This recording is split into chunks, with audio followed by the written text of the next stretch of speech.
You have sugar in your kitchen, a bag of it in the cupboard, a bowl of it by the stove.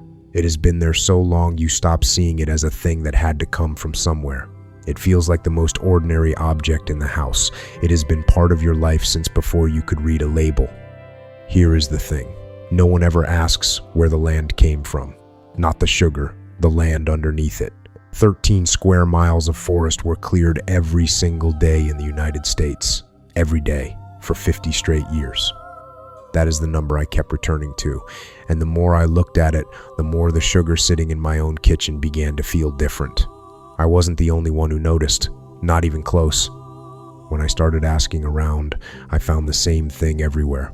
Not a fringe feeling, not a specialist concern, a shared, quiet, never quite named unease about something almost everyone keeps in their kitchen and no one ever examines. People remembered the taste before they remembered the object. No one remembered asking where the land under it used to be, or what grew there first. How did this become so ordinary when it is, when you actually look at it, so strange? Here is what we've always been told. Colonial governments said native farming methods were wasteful and unscientific, and that clearing the land for real crops and proper forestry would stop soil erosion and prevent famine. Cutting the forest down was framed as the responsible, modern thing to do. And I want to be honest, that explanation is not nothing. It is reasonable. It rests on real evidence. Serious people built it from genuine research, cited it in official reports, defended it in front of parliaments and colonial offices. It accounts for almost everything. Almost. In Lahaina, Maui, a sacred breadfruit canopy stood protected under Hawaiian kingdom law. The trees could not legally be felled, so the Pioneer Mill Company didn't fell them. They piled dry sugarcane waste around each trunk and burned it 3 separate times per tree until the cambium charred and the tree died standing without ever technically being cut down. Which means the sugar you keep in your kitchen, the one that feels so ordinary, sits in that gap, in the space between what we've been told and what the specific record shows. And then I found it somewhere else. Not a similar thing, the same thing. In British Columbia, Canada, archaeologists and historical ecologists identified engineered forest gardens beside the village sites of the STSAs and Coast Salish First Nations. Dense, deliberate stands of Pacific crabapple, beaked hazelnut, red elderberry, wild rice root planted, tended, harvested for generations. Then the people who planted them were displaced. Epidemics. Colonial land seizure. Late 19th century. The forest gardens were left alone after that, completely unmanaged. For more than 120 years, under standard forest succession, native conifers should have taken over, choked them out, erased the evidence that anyone had ever planted anything there at all. They didn't. The forest gardens still stand today, supporting more pollinators, more seed-eating animals, more plant diversity than the untouched hemlock forest surrounding them. The official record has no model that explains why abandoned, unmanaged land would outperform wilderness for over a century. It simply doesn't account for it. 2 instances, different countries, different decades, the same gap in the same place in the record. And sugar sitting in both of them, grown on the ashes of one, absent from a system that never needed replacing in the other. 2 locations were not enough to explain what I was seeing, so I kept going. And the further I went, the more the shape repeated itself. In Madagascar, French colonial forces banned Tavy rain-fed rice agroforestry across the entire island in 1896. The official reason was ecological ruin. The same government that banned it granted logging concessions to European syndicates to clear-cut the same forests for rosewood and ebony within that same window. 8,000 miles from Lahaina, same gap.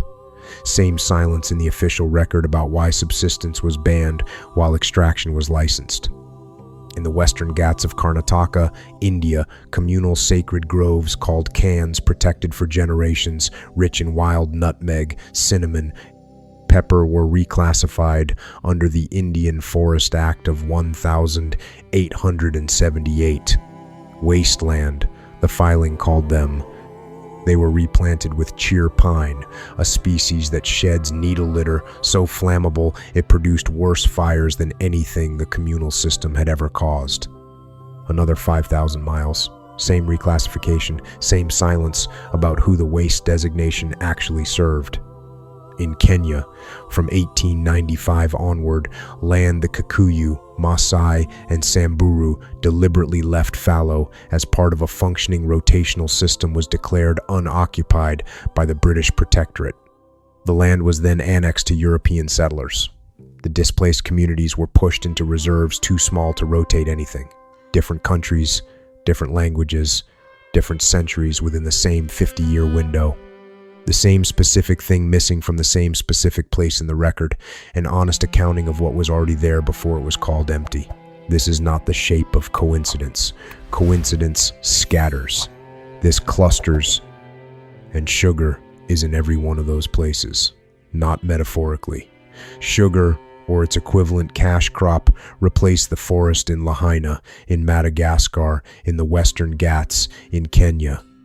It is the same substitution in every jurisdiction the record covers. You were not sold something local, you were sold something global. Here's what the official explanation requires you to accept.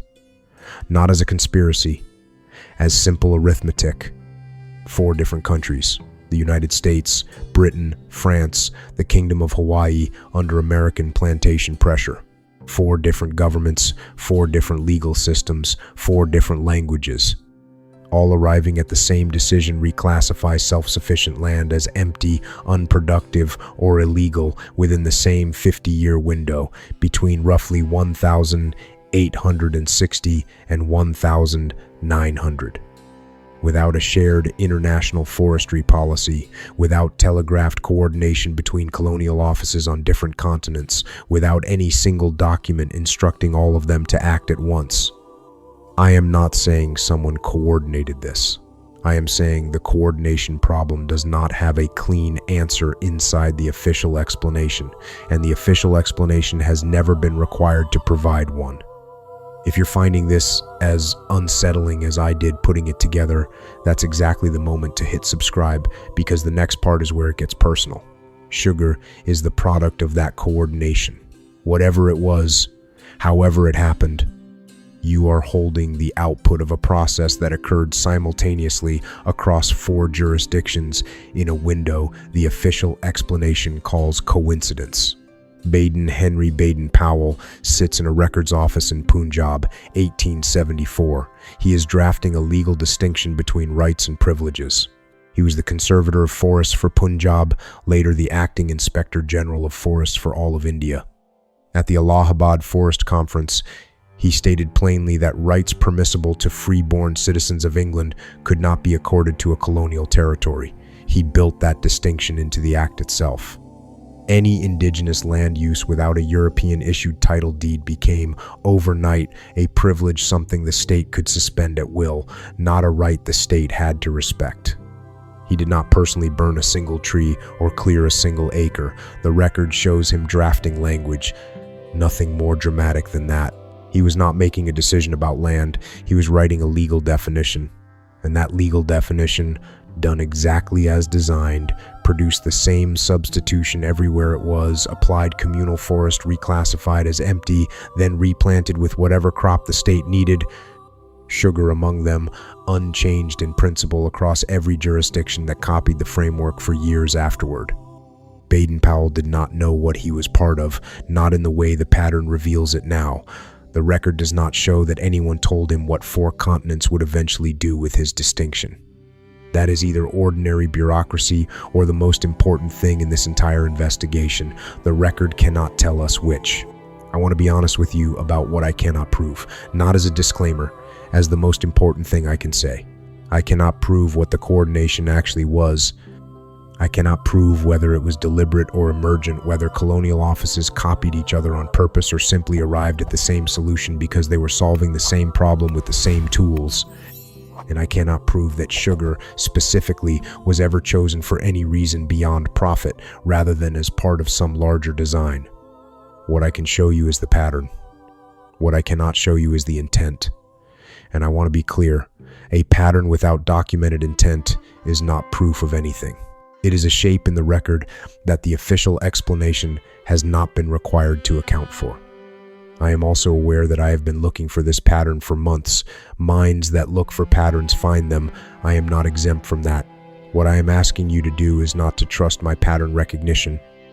I am asking you to look at the specific documented instances I have shown you: Lahaina, British Columbia, Madagascar, the Western Ghats, Kenya, and tell me whether the official explanation accounts for all of them.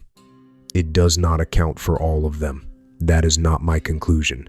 That is the gap. There is one thing the record preserved that connects the sugar in your kitchen to everything I have shown you. In Lahaina, after the wildfire of the 8th of August 2023, a team led by Dr. Noah Kekuewa Lincoln went into the burn zone before it had even cooled and dug beneath the scorched soil. They found live root sections from the last ancestral breadfruit trees, the ones that survived the sugarcane burnings of 1,860, only to be charred again by a fire more than a century and a half later.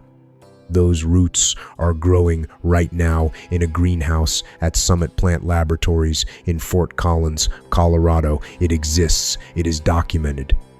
It survived not because someone protected it, but because a system built to process land and crops and profit never recognized what it actually was. Sugar is still in your kitchen. It was there before you watched this. It will be there after. Nothing about it has changed. Same white grain, same paper bag or plastic sack, same faint weight in your hand when you pick it up. What has changed is what you know about where it came from. About the 50-year window in which land like Lahaina's was reclassified across 4 continents at once. About Baden-Powell drafting a legal distinction in a records office in Punjab that would outlive him by a century. About the root, still alive, still growing 4,000 miles from the ash it came from. The sugar was not grown for you. It was grown about you, about what you were assumed to need, and never asked whether you did. It was processed into existence by a system that had a specific designation for what you were and no designation for what you might eventually ask. The root in Colorado remains, and if you look at it long enough, it tells you exactly how something becomes ordinary, not through familiarity, through the completely ordinary act of no one ever explaining why it was necessary in the first place. Sugar has been in your kitchen since before you could read a label. You have never been asked whether you wanted what replaced it. You have never been told what it replaced. What would you do differently if you had been?